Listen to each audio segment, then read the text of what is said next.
Suite à la situation précaire que traversent les travailleurs du Service national de reboisement, l'intersyndicat du SNR, qui a analysé cette situation socio-professionnelle, interpelle le ministère de tutelle en vue de l'amélioration des conditions de travail des agents de cette entreprise publique. Ces agents accumulent à ce jour 51 mois de salaire impayé. Les travailleurs du Service national de reboisement exigent du gouvernement le paiement de 13 mois de salaire dans 6 mois de l'année en cours, publication d'un calendrier de paiement des salaires impayés et pensions des retraités, la prise en compte des dossiers des retraités du SNR de 2015 à 2025 par la CNSS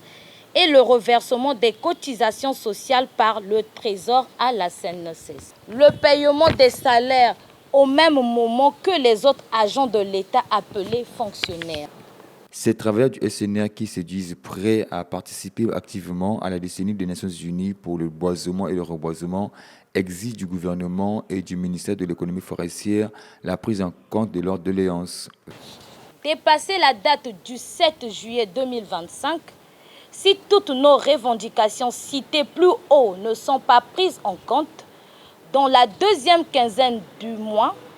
les travailleurs du Service national de reboisement, qui se sentiront extrêmement délaissés à leur triste sort,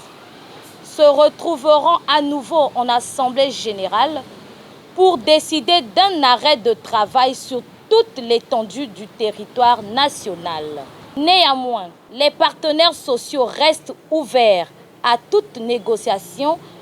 avant la date du 7 juillet 2025. Pour ces agents de l'État, le Service national de reboisement est une entité qui fait la fierté du Congo tant sur le plan africain que mondial en matière de lutte contre le dérèglement climatique. Relevant du ministère de l'économie forestière, le SNR est chargé de la mise en œuvre de la politique du gouvernement en matière de reboisement des forêts dégradées.